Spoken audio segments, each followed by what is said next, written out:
2017년 3월 9일 예수님의 메시지 말씀 누가복음 5장 4절 말씀을 마치시고 시몬에게 이르시되 깊은 데로 가서 그물을 내려 고기를 잡으라.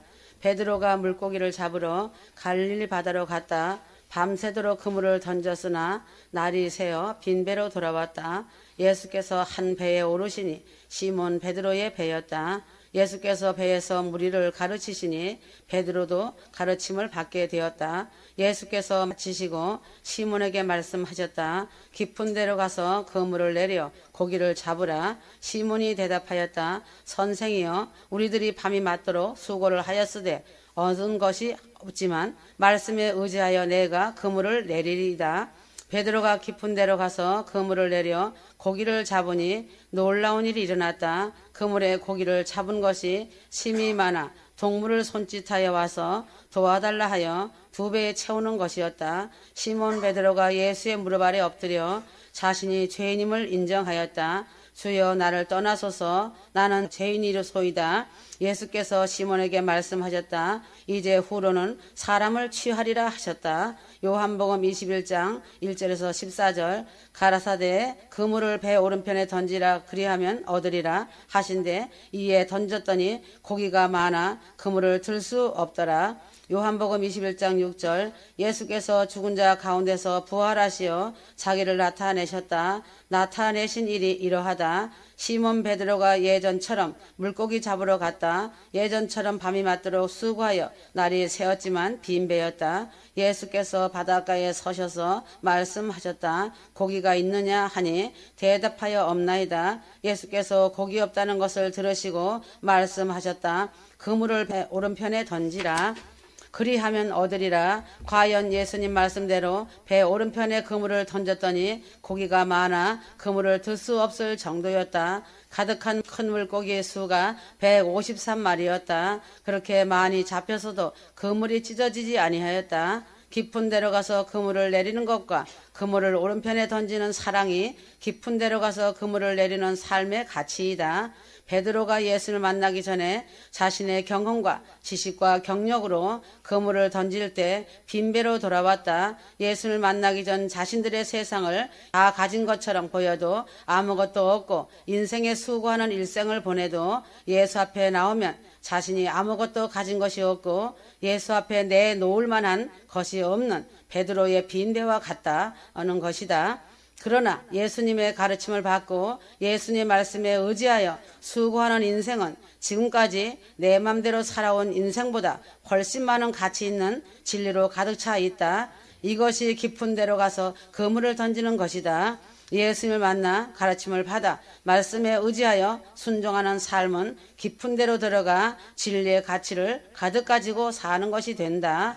그물을 오른편에 던지는 사랑이 무엇인지 알아야 한다. 예수께서 죽은 자 가운데서 살아나시어 세상으로 돌아가 밤이 맞도록 수고하여 날이 새어 빈배로 돌아오는 베드로에게 말씀하셨다. 그물을 배 오른편에 던지라. 과거의 예수님을 잘 믿고 순종하며 살았어도 지금 내 모습이 세상으로 돌아가 그물을 던져도 여전히 예수 앞에 보일 것은 아무것도 없고 자랑할 것도 없는 빈 배이다. 어떤 방향으로 가든지 돌아오는 것은 인생의 황혼에서 보일 것이 없는 빈 배이다. 인생은 태어나면서부터 빈손으로 왔고 인생의 끝으로 돌아오는 것도 빈손으로 죽음을 맞이하는 것이다. 오직 예수님만이 진리가 되셔서 자신의 올바른 방향을 가르치고 있다. 언제나 인생의 방향이 예수님 오른편에 있어야 할 것이다. 예수께서 가르치심에 알게 하시고 깨닫게 하시는 것은 그 방향이 오른쪽이시다. 예수님은 하늘에 오르사 하나님 우편에 앉아 계신다. 예수님의 의로운 손이 자신을 붙들고 계시는 것을 알아야 한다. 그러므로 예수님께서 백보좌에 앉으셔서 오른쪽에 양을 세우시어 아버지께 복받을 자로 예비된 나라를 상속받게 하신다. 예수님을 반대하고 대적하는 자들은 왼편이다. 왼편에 있는 염소들에게는 저주받은 자들로 예비된 영영한 불 속에 들어가는 것이다. 하나님의 우편에 있어 예수님이 있는 복음, 예수님이 있는 교회, 예수님이 있는 하늘의 예루살렘 신부들이 되어야 한다. 그날의 수도 헤아릴 수 없는 천국의 백성들이 복받은 자여라고 부러워한다. 사모하며 우러러보는 복받은 자가 된다는 것이다. 그 영광은 헤아릴 수 없는 영광이다. 그러므로 그물이 찢어지는 것과 그물이 찢어지지 않는 의미에 대하여 알아야 한다. 그물이 찢어지는 것은 베드로가 예수님 말씀에 의지하여 그물을 던지니 물고기가 심이 많아 들을 수 없어 그물이 찢어지는 것이었다. 누가복음 5장 6절 그리한즉 고기를 애운 것이 심이 많아 그물이 찢어지는지라. 예수께서 아버지의 뜻을 행하러 온 것은 고난당하는 것이다. 고난당하는 것은 상하고 찢어지는 고통이었다.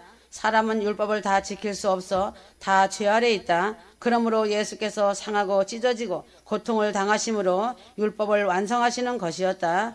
예수께서 죽으실 때 성전의 휘장이 위로부터 아래로 찢어졌다. 더 이상 율법의 휘장이 아닌 예수께서 대제사장이 되심으로 단번에 드리는 제사로 더 이상 제사가 필요 없게 되었다. 이사야 53장 5절 그가 찔림은 우리의 허물을 인함이요 그가 상함은 우리의 죄악을 인함이라. 그가 징계를 받음으로 우리가 평화를 누리고 그가 채찍에 맞음으로 우리가 나음을 입었도다. 그물이 찢어지지 아니한 것은 요한복음 21장 11절 시몬 베드로가 올라가서 그물을 육지에 끌어올리니 가득 찬 큰 고기가 153마리라. 이같이 많으나 그물이 찢어지지 아니하였더라.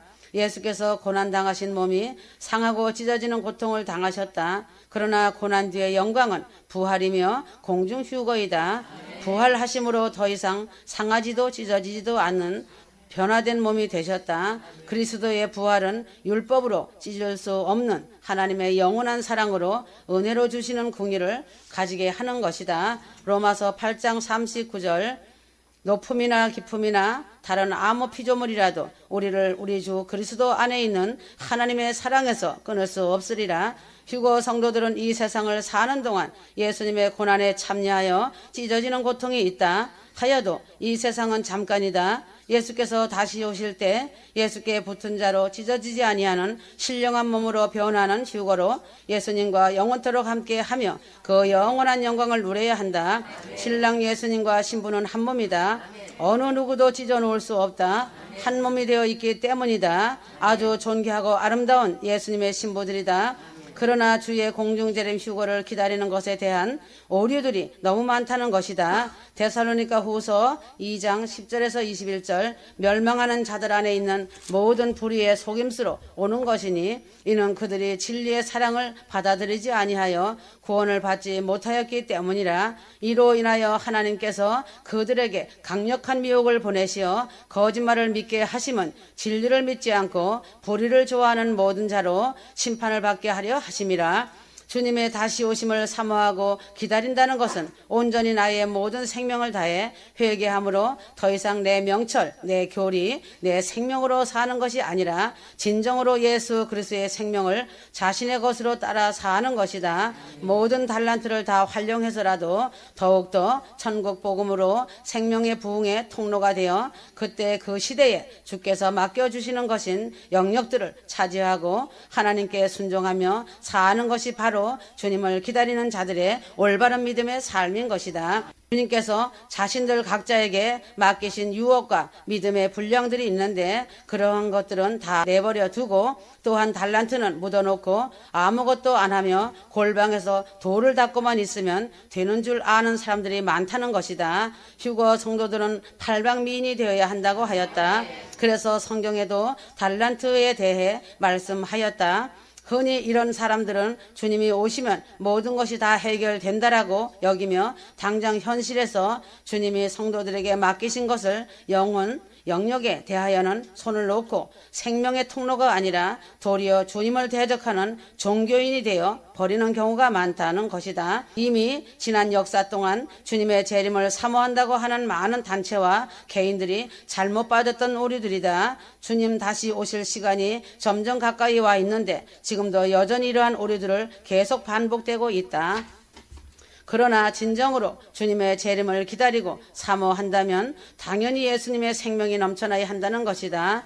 자신만의 교리와 종교에 갇혀서 그 틀을 깨지 못하고 주변에 잘 믿고 가는 사람들에게 온갖 비방과 멍해를 다 씌우고 더 나아가 스스로 재판장이 되어 자신이 교만의 자리에 앉는 줄도 모른다. 가장 강력한 종교인이 되어서 높은 자리에 앉은 사람들이 겉으로는 주님을 기다리는 것처럼 보여지나 아니다. 열 처녀 비유에서 나오는 주님의 알지 못하는 기름 없는 5 처녀처럼 한 달란트도 사용하지 않고 묻어놓고 돌을 닦고 있는 것이다. 자신 스스로의 거룩함과 정결함을 위한 노력은 주님 오실 때가 가까운 지금 매우 중요하다는 문제이다.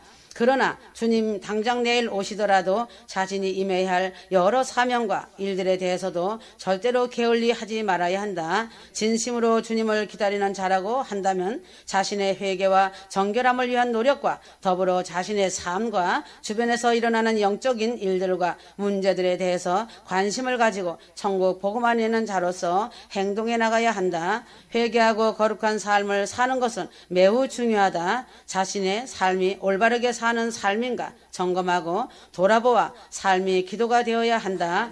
주님께서 사랑하는 신부들을 데려갈 시간이 아주 촉박한 시간대이다. 하지만 휴거 하나만 강조하다 보면 자칫 소극적이고 극단에 치우친 믿음이 되어버리기가 십상이다. 휴거 성도들은 주님이 싫어하시는 죄를 멀리하고 주님과 상관없는 세상의 것들을 멀리해야 한다. 하지만 휴거 성도들은 주님이 싫어하시는 것들을 하지 않는 수준의 믿음에서 더 나아가 휴거 성도로서 주님이 원하시는 일들을 분별하여 관심을 가지고 순종하며 나아가는 적극적인 믿음의 삶을 살아야 하는 것이다. 당장 내 옆에 내 주변에 가난하고 헐벗고 소외된 자들이 있는데 돌아보지 않고 외면해버리고 관심 갖지 않는다면 주님께서 심판하실 것이다. 당장 자신이 살고 있는 이곳 이 땅에 반성경적이고 예수 그리스도를 대적하며 하나님을 멸시하는 더러운 사단의 영이 이 땅에 흥건하게 펼쳐져 있다. 영적 군사가 되어 영적 전쟁을 위해 나아가야 한다. 이러한 일들의 마음을 쓰지 않고 외면해버리고 관심을 갖지 않는다면 주님께서 심판하실 것이다. 주님 오실 시간이 다 되어가고 있으므로 성경과 예수 메시지 말씀에서 나와 있는 대로 이제는 믿는 자들의 상태를 다 드러내시고 계신다. 모든 종류의 사람들을 다 보게 하신다는 것이다. 천국은 자신이 심은 대로 거두는 법칙이다. 휴거 정도는 오류에 빠지면 안 될 것이다. 주님을 배울 때 내가 도무지 너를 알지 못한다 라는 말을 듣지 않도록 반드시 회개의 열매를 맺어야 한다. 그리고 주님께서 원하시는 성령의 인도하심을 받으며 사는 삶이 되어야 한다. 대한민국을 향한 하나님의 온전한 부르심이 있는 민족이다. 그러나 대한민국은 갈 때까지 다간 민족이다. 법치 국가라고 하는 대한민국이 거짓이 거짓을 낳는 거짓된 법치 국가가 되었다. 인간이 만든 법은 완전한 것이 없다는 것을 알아야 한다. 거짓과 소문의 소용돌이 속에 어이없는 2017년 3월 10일 헌법재판소 탄핵 선고 판결을 예상 밖의 재판관 8명이 탄핵 인용하고 말았다. 하나님은 죽은 하나님이 아니시다. 살아계신 하나님이시다. 다 들었고 보았다. 아무리 인간이 거짓이 거짓을 낳고 소문이 소문에 악을 낳는다 할지라도 어이없는 탄핵 인용에 통탄하지 않을 수 없는 황당한 일이 벌어지고 말았다. 대한민국의 애국자들이 절망과 함께 낙심하는 모습을 보았다. 거짓 세력들의 짜고 치는 계획된 불법을 행한 것이었다. 마지막 보리였던 헌법재판소가 불법을 행하였다. 거짓이 진실이 되고 진실이 거짓이 되는 나라가 되고 말았다. 헌법을 준수해야 하는 헌법재판소가 국회의 하수인 노릇을 하였다는 것이다. 태극기를 든 애국자들이 비통한 심정으로 울부짖는 모습도 보았다. 애국자들이 경찰들과 극렬한 몸싸움도 하며 비통해하였다. 이것은 갈 때까지 다 간 것을 보여주는 것이다. 법도 없고 무법천지가 된 대한민국의 위기 상황의 현주소를 전 세계에 드러낸 것이다. 권력을 위해서는 나라도 팔아먹을 기세이다. 이것이 인간의 한계인 것이다. 아무리 인간이 만든 법이라 할지라도 공의는 있는 것이고 정의는 있는 것이다. 권력을 위해서는 공의도 없고 정의도 없는 것이 한국의 현실이다. 헌법재판소가 죽었고 대한민국의 법치가 죽었다. 그러나 하나님은 살아 계신다. 다 보시고 들으시고 계신다는 것을 잊지 마라. 온 국민을 속이는 가증하고 교활한 헌법재판이 한나라의 여성 대통령을 처절하게 내동댕이 쳐 버리는 일을 하였다. 대한민국의 큰 수치에 5점을 남긴 것이다. 대한민국 건국 이래 전 세계에 부끄러운 수치를 남긴 것이다. 대한민국의 위상이 땅으로 추락하였다. 살아계신 하나님이 대한민국과 언약을 맺으심으로 다시 새 일을 행할 것이다. 나는 그 여성 대통령을 버리지 않았다. 나의 사랑으로 그를 다시 찾을 것이며 그 아픔을 보상해 줄 것이다. 새 날을 보게 해줄 것이다. 아무리 법이 있다 해도 떼법은 당하지 못한다. 이 세상의 세상법으로는 안 되지만 최후의 히든 카드가 있다. 하나님의 법이 있다. 하나님의 성령의 법은 속일 수 없다. 살아계신 하나님의 법으로 침묵하시지 않으신다. 히든 카드를 사용하신다는 것이다. 욥이 마귀에게 당하기만 하다가 결국은 하나님께서 침묵을 깨뜨려 욥의 결말을 보게 하셨다. 그때 여호와께서 폭풍우 가운데서 욥에게 말씀하여 이르시되 무지한 말로 생각과 이치를 어둡게 하는 자가 누구냐 하셨다. 욥의 인내의 결말은 갑절의 축복이었다. 한국의 여성 대통령으로서 험한 십자가를 지고 마지막을 마무리하였다. 광야에 던져진 십자가를 고통스럽게 지고 승리한 자이다. 마지막 여성 대통령을 내가 세웠다. 휴거 신부들을 위해 세웠다. 그가 충분히 이겨낼 수 있는 것을 나는 알았고 마지막 인내로 이기며 긴 어둠의 겨울을 지났으나 이제는 그에게도 광명한 빛 영원토록 빛나는 영광을 누릴 것이다.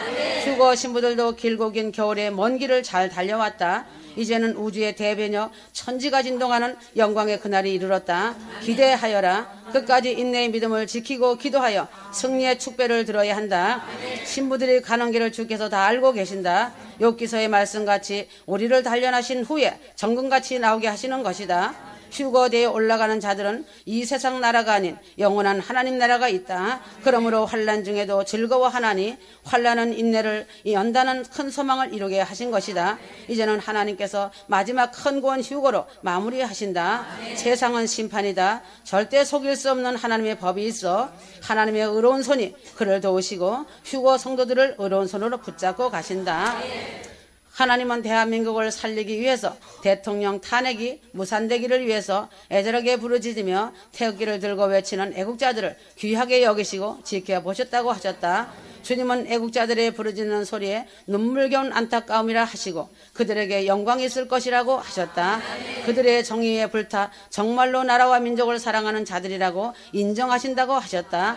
나라가 있어야 민족이 있듯이 나라가 있어야 교회도 있다. 대한민국의 자유민주주의 국가로서 지속될 수 있다고 생각하는가이다. 중대형 교회 목사들이 하나님을 대적하고 돌아서서 언제까지 침묵만 하고 있는지 볼 것이다. 자신들의 나라가 망해가는데도 나라의 앞길이 존폐위기 속에서 한 치 앞도 분간 못하는데도 남의 나라 일로 보고 불구경하고 있다. 아멜렉들이 하이에나와 같이 민주주의를 물어뜯는데도 사람 숫자 느리고 외형적인 것에 눈이 어두워 잠잠히 구경만 하고 전도에 병이 들어있다. 시국을 외면하고 위선으로 일관하면서 진리를 말하는 잠자는 귀머거리 소경들이 사람의 핍박에 두려워서 교인들이 흩어질까 교회에서 쫓겨날까 아멜렉들의 눈치만 보고 있고 옳은 것은 옳고 틀린 것은 틀리다라고 말 한마디 못하고 침묵만 하고 있다. 그날에 하나님 앞에 서서 무엇라 대답하겠는가이다. 중대형 교회 목사들이 일어나 외쳐주고 아멜렉 정권과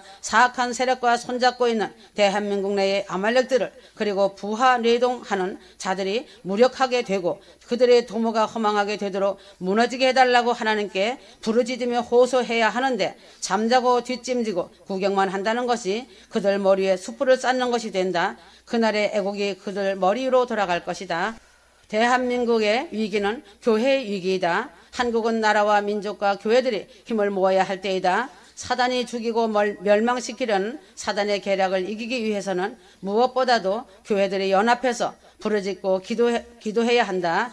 도적이 오는 것은 도적질하고 죽이고 멸망시키려는 것뿐이요 내가 온 것은 양으로 생명을 얻게 하고 더 풍성하게 하려는 것이라. 요한복음 10장 10절에 말씀에 기록된 대로 사탄은 상세 이후로 수많은 사람들을 무너뜨리고 교회와 나라들을 파괴해 하나님의 목적과 계획이 성취되지 못하도록 방해했다. 한국 민족이 한국 교회가 하나님을 경외하며 하나님의 뜻과 계획을 이루는 나라와 민족이 되기 위해서는 한국 교회의 회개의 기도의 혁명이 일어나야 한다. 구약 시대에 아합왕과 정략 결혼했던 이세벨은 아합왕을 조종하며 이스라엘 전역에 바알 우상 숭배의 영과 음란의 영, 죽음과 살인의 영을 퍼뜨렸다. 한국 교회는 사단에게 문을 열어준 것을 잘 분별하고 통곡하며 회개해야 한다. 악한 영들을 내쫓고 다시는 들어오지 못하도록 문을 닫아야 한다. 대한민국은 하나님께서 마지막 때 재림의 종주국으로 큰 구원의 휴거를 예비하신 나라이며 대한민국을 향한 하나님의 뜻은 하나님을 경배하고 예배하는 민족이 되게 하는 것이라고 말했다. 대한민국은 재헌국회에서 시작한 나라이다. 대한민국을 통해서 큰 구원의 불길이 전 세계로 나아가 말씀의 나팔이 울려 퍼지면 전 세계가 준비하게 될 것을 알고 있다. 사단은 이 사실을 알기 때문에 줄기차게 한국교회를 무너뜨리고 대한민국의 자유민주주의 체제를 무너뜨리려고 최악의 발악을 하고 있다. 하나님께서는 하나님의 백성들이 이기는 자가 되길 원하신다는 것이다. 거듭난 자들의 특징은 죄를 이기고 세상을 이기며 핍박을 이기는 것이다. 한국교회는 눈치만 보고 있지 말고 교회가 살려면 지금의 현실을 보고 이기면서 대한민국이 하나님 앞에 바로 서도록 회개하며 부르짖고 기도해야 한다. 회개의 기도의 불씨가 각 도시마다 옮겨 붙어야 한다. 그래야만 하나님의 무서운 심판의 진노를 피할 수 있을 것이다. 헌법재판관들의 자신들도 하나님의 심판을 면할 수 없을 것이다. 헌법재판관들은 빌라도의 죄보다 더 큰 죄를 저지르고 말았다. 요한복음 19장 11절 그러므로 나를 내게 넘겨준 자의 죄는 더 크다. 주님은 거짓된 국회다. 그것을 합작하여 넘겨준 국회와 검찰이 더 악하고 거짓 것을 받아 헌법재판소에서 하나같이 판결한 헌법재판소에게 죄가 크다고 하셨다. 하나님은 보시고 들으셨기 때문에 심판날에 강력하게 심판하신다고 하신다. 죄인이 되어 고통당하는 박근혜 대통령은 그 영광의 날에 보상해 주신다고 하셨다. 에스더서 9장에 불임절의 유래를 설명하는 말씀이 있다. 에스더 삼촌 모르드게를 죽이려고 장대를 세웠다. 그 장대에 하만이 메어 달리는 기적이 일어났다. 그렇게 된다는 사실이다. 작은 자가 천을 이루고 약한 자가 강국을 이룰 것이라. 때가 되면 나 여호와가 이루리라. 이사야 60장 22절 풀은 마르고 꽃은 시드나 우리 하나님의 말씀은 영원히 서리라. 이사야 60장 6절에서 8절 이제는 거룩하고 영광이 빛나는 아름다운 옷을 입은 신부들아 그 영광을 드러낼 코리아 이방의 빛이 되어 주님의 큰 구원 휴거로 대한민국 코리아 휴거 신부들아 나의 기쁨과 사랑이구나. 사랑한다. 떠나자 승리했다. 아멘.